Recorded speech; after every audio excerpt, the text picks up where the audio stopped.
Hey everyone, my name's Adam Archer, and today we're going to be taking a look at a backpack. I don't think I've ever done a backpack review, however somebody requested me to make one, so I thought I'd show off my current camping slash bushcraft bug out bag that I'm currently using. I do want to mention before I really get into this video that the stuff contained in this bag is not really representative of exactly what I would bring into the woods. Some of it is, some of it is not. Some stuff I just threw in here to kind of show how much stuff you could fit in. But this is the LA Police Gear 72-hour pack. LA Police Gear has released 3 different sizes of these backpacks. This one's the 72-hour, and I also own the 12-hour, and they also produce a 24-hour pack. So this is a 5,400 cubic inch backpack, so it is a rather large pack, and you can fit a lot of stuff in it. Kind of the differences between the different backpacks that LA Police Gear makes. Of course, size is one of them, and then they add a different feature for each size up. So there's some features on the 72-hour pack that are not on the 12-hour pack, just because you're getting more room. The weight of this backpack is a little bit over 5 pounds, so it's not a lightweight pack at all. It uses, I believe, Cordura fabric. I believe it's 800 with a coating on it. It doesn't seem like it would be very waterproof or water resistant though. Specs will be in the description below, as well as a link to this backpack. It can either be purchased directly from LA Police Gear or off of Amazon. So one of the things you'll notice at the very front of this bag is that it uses the new laser cut MOLLE. I don't know if they literally cut the little MOLLE pieces out with a laser or if it's just stamped out. I'd almost think it would be more efficient just to stamp it out. I'm not a huge fan of laser cut versus the original type of MOLLE. This tends to be a lot stiffer and a little bit more difficult and kind of rougher on your fingers if you're trying to actually attach something to it. Don't know how durable it is yet. There are some places where it seems like it's starting to fray, like right up here. That may just be from when it was cut, but there are multiple areas where it's like that. I think it does make it a lot cheaper to do the laser cut MOLLE on the bag, because as you can see here, it's just single stitched right down there and then once across, where with traditional MOLLE, they actually have some on this bag right here. You have to do kind of a special kind of stitching to secure that a lot better. But I prefer that over this laser cut. But preferences may vary. So with this bag, we'll just start with, I guess, the front. Then we'll go the sides, top, and then on the inside, and then the back.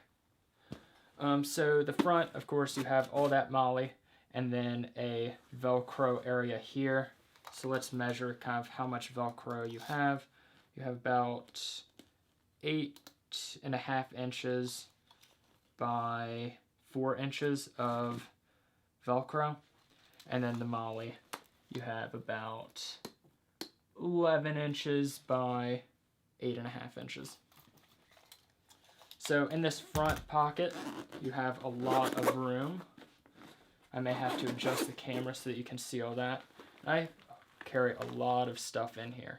So I keep my first aid kit, my survival kit, a water filter, and then there are a lot of pockets in here as well. You have, let's actually flip this around so you can see.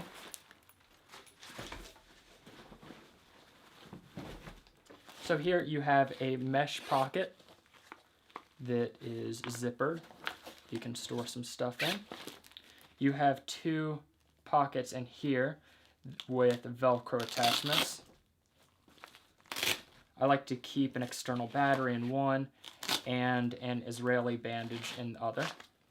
So those are both very easy to access. I definitely recommend keeping like your first aid kit in here, and that's what I've actually done with this little band, is to show that it does have my first aid kit. And I do have a patch normally on the front showing that red means first aid kit. So in the bottom here, you have a couple more smaller Velcro pocket. You have a couple more small Velcro pockets, some pen holders. It looks, well, yeah, some pen holders, and then just a normal pocket, and then kind of a drop pouch right in there. And I keep a drop cloth in there. So lots of different pockets. And then we have another one here, another zippered pouch. So countless pockets. If you don't want to carry a separate kit like I do, you could probably load it all right up in here and not have to have something like a survival kit separate. So let's zip that back up. And one of the neat features on this is it actually, this little piece expands out so you can put a poncho. I think some people put their helmet back here.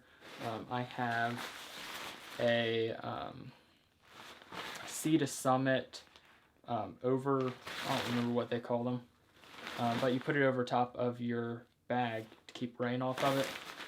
I know people are probably yelling at the screen what it's called, but for some reason it's went past my mind.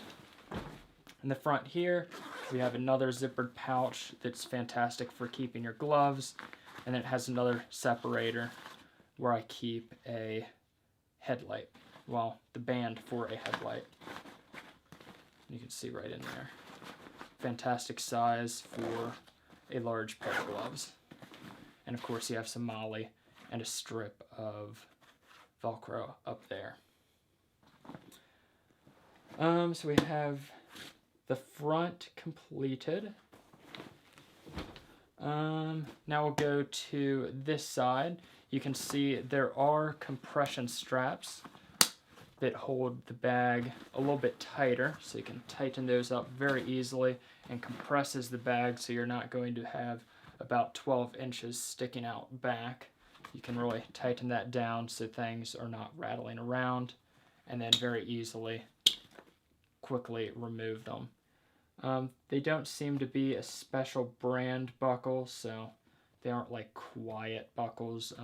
25 millimeter HWA, and it looks like SUNG, so never heard of it, so it's not like a special buckle. On the sides they do have pockets as well, as you can see here, and they go all the way down, and inside there you have two little pockets.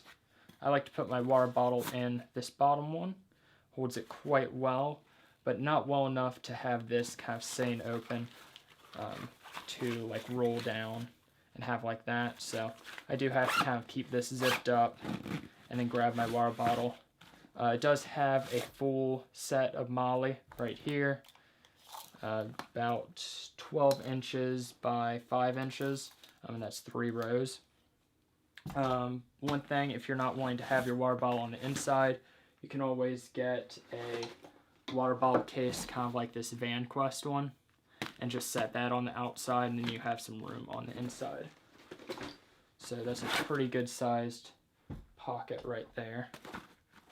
And it has the same exact thing on this other side, as you can see here. On this side I actually have kind of rigged it up so I can hold my axe on here. I have these special little adapters that I don't remember the name of, but I have my Wetterling small forest axe attached on the outside. Very easy to remove, but won't fall off on its own. Let's see if I can find the name of this. Can't read it upside down. It is the Elastolock. I guess it's called. But it's basically a bungee cord lock system. Was able to put that on the Molly.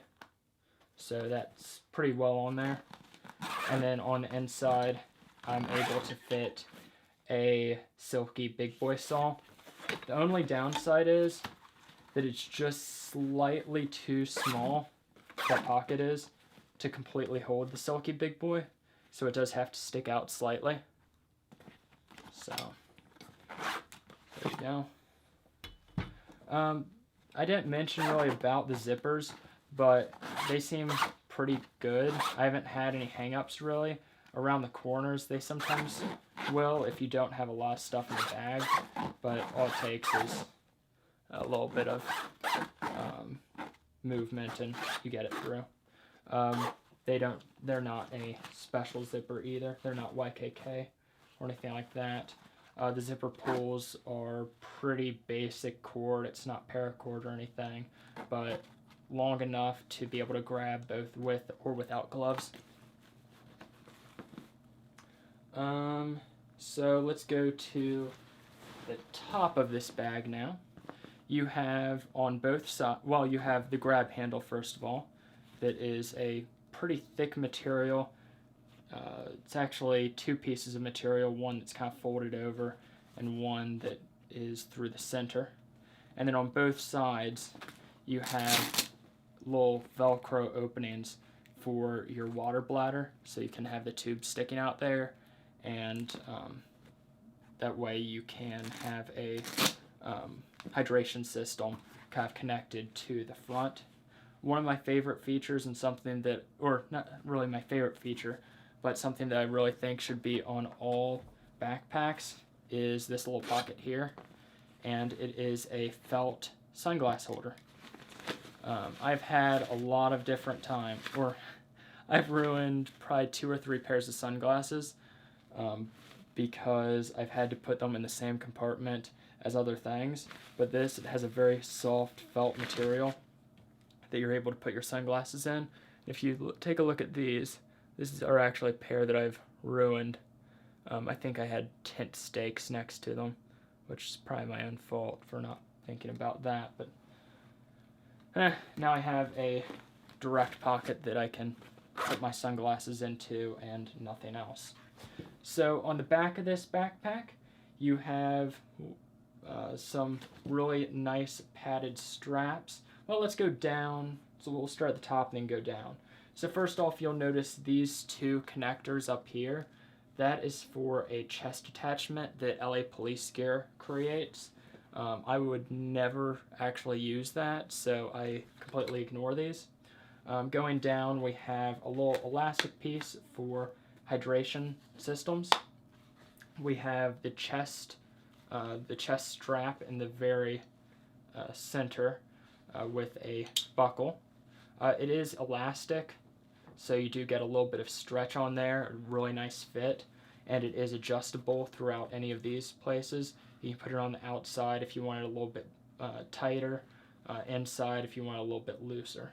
The adjustments on this are really, this is really the only adjustment, as well as the chest strap, so it doesn't have any adjustments on the shoulder right here. You can see that it has kind of a circular shoulder strap. One of the things I don't really like about this backpack is that when you're wearing it, it will kind of push your head downwards. I think I just have to kind of get used to it or wear it a little bit differently to make that a little bit more comfortable. But I have found a little bit of shoulder stress just from how that sits. It may just be how I'm currently wearing it. I don't know. And I will show in this video it actually on my back a little bit later. We have a waistband right here. Of course, it has some Molly on it, and it is cushioned pretty nicely. It's not super thick cushioning, maybe I'd say, yeah, ½ an inch of cushion.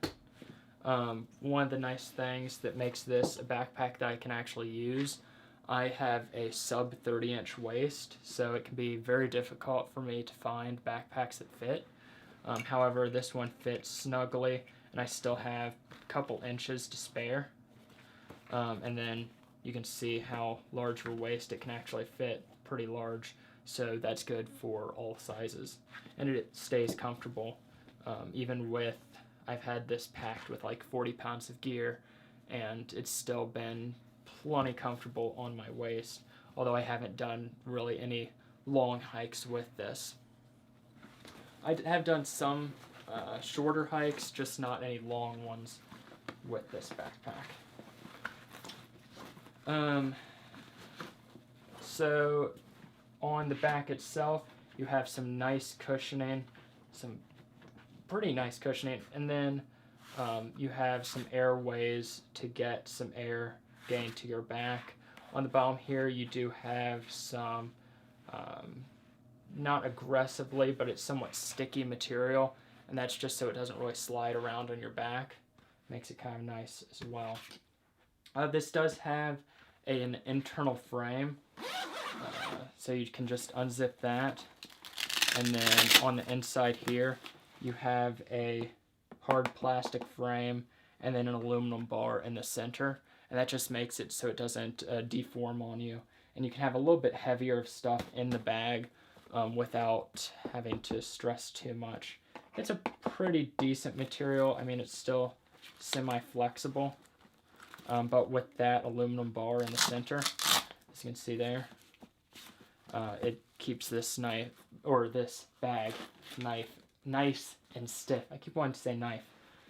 I do too many knife videos, I guess. Okay.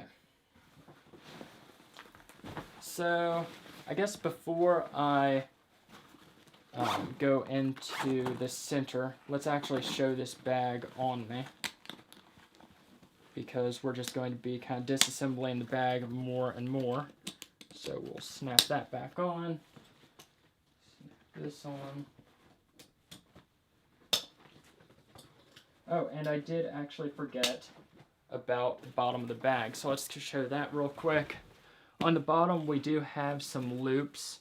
They call them molly loops at the bottom, as well as some drainage holes, and those are something that I've started noticing I have to have on bags. I use that to hold my sleeping bag.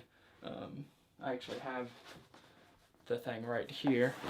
So in here, I keep my sleeping bag, my hammock straps, an under quilt, and a down blanket. So tons of stuff I can store on that, and I can just use these straps on the molly. These do not come with it, but the molly connectors do. I can just strap on my sleeping bag system right onto the bottom of this bag, and it keeps the weight very low. So let's move this over to the side. I'll throw the backpack on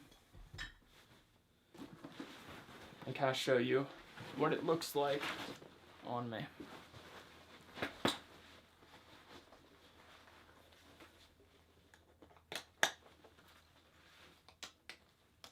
So let's bring the camera slightly up.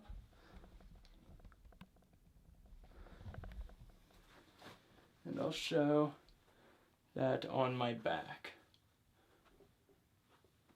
So you can see it fits snugly, and even with the inner string, or the inner spot, it's still plenty snug.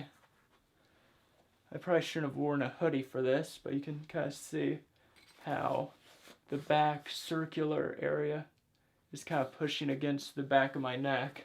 It isn't so much right now, so that's nice. But if you go like this, it definitely kind of pinches at the side of your neck right here. I have a lot of excess cordage, so I may end up cutting it off and kind of sewing it a little bit closer, because I won't be selling this bag. I'll be using it myself and don't really want all that hanging off. And I don't plan on gaining too much more weight. Maybe a little bit more, but... Okay, let's get back to the review. Bring this back down. Okay. The buckles, even though they're not some specialty buckle, I found to work very well. haven't felt the need to replace them in any way, so that is a positive. Saw and axe to the side and throw my sunglasses over here. And maybe that's why my sunglasses are terrible. But let's take a look at the main compartment of the bag. So I believe I already talked about the center part. Either that or I imagined I did. So the main compartment in here is extremely large. You do have to kind of pull these out of the way when opening this up because they do kind of get in the way. But the main compartment opens up hugely. So let's take a look at the front and then the main compartment. So we have a mesh zippered pocket at the very top that I keep a pocket ref. Definitely a fantastic book to keep, especially if you're not fantastic with knots and that type of stuff. It can really help you with that. Interesting thing about this pocket is the fact it has a zipper on top and below, so you can take it out above or below. Not really sure what the usefulness of that is, so if you can think of some usefulness of having it above or below, let me know. Just throw that to the side. We have a big mesh pocket. I think it's good for keeping some emergency food right in there. And then at the very bottom, we have a non-mesh pocket. I keep my Luminoodle and some Titan UCO matches and a Silcock key. So lots of pockets there for plenty of your stuff. And then the nice thing about the inside of this bag, let's make sure you guys can see this plenty well. We'll just bring this closer. Is that it is a very large open compartment. So let's see, let's take some of this stuff out. I have my BioLite stove, and you can see right here we just have a lot of free space, as well as this right here, which is its own little, I think it's like a clothing holder. That's what I use it for, but it is a drawstring pouch that can hold your clothing and keep it from getting all messy. And you can see it can hold a lot of clothing. So I have a pair of pants, a belt, a 511 shirt, another shirt, all wrapped up in my belt, and that was able to fit in here just to keep it clean while hiking or in the woods. Behind that, you can store stuff as well, because this is kind of a free-floating thing, except for a single, I think it's maybe double-stitched, yeah.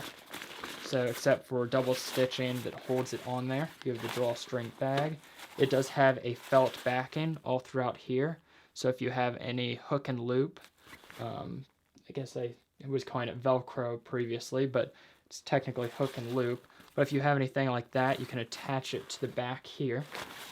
And then all the way at the bottom, you can also fit even more stuff, because this only reaches, it reaches most of the way down, but not quite to the very bottom of the bag. So that's where I tend to keep my Eno tarp. If you want to completely keep this out of the way, you can kind of just roll it up just like this, and then you have this whole space to put gear. There are no pockets against any of these sides. The only ones you have are on this front area here. Other than that, you have it completely open. It does have two drainage holes at the bottom, as you may be able to see right down there. And there you go. And the bag itself says made in Vietnam. So that is the LA police gear. Oh, I even forgot a feature. Down here, you have another pocket. A very small pocket, but it is a pocket. That is the LA police gear 72-hour pack. If you would like, let me know, or if you would like me to compare this against the 12-hour pack, please let me know. Let me know if you enjoyed this video showing off the 72-hour pack, or if you would like me to do more backpack reviews. I found this somewhat fun. And that's really all I had to say about it. It's a pretty nice backpack. Has its pluses and negatives. I'd say one of the very positive things about it is how much it can carry and how modifiable it is. With all the MOLLE gear on it, you're able, or MOLLE webbing, you can really modify the attachments. It's able to hold stuff underneath of it. Very nice belt that can actually fit me. The one thing that I really just don't like about it is that neck, that circular neck piece that you can't even see right now. But that circular neck. That's really the only hit I have against it, and possibly the MOLLE webbing. I don't know how sturdy that's going to last, since some of it's already starting to fray, as you can see there. Who knows? We'll see how it lasts. I'm sure LA Police gear has some type of warranty if it ends up completely falling apart, but this is getting a lot more popular, this laser cut MOLLE. I'm thinking it must be saving somebody a ton of money. Anyways, thank you for watching. I will probably make a video showing everything I have in my full backpack once I kind of have it all organized and set up as a standardized pack. And that's really all I have to say now. So have a good day. Thank you for watching, and I'll see you guys later.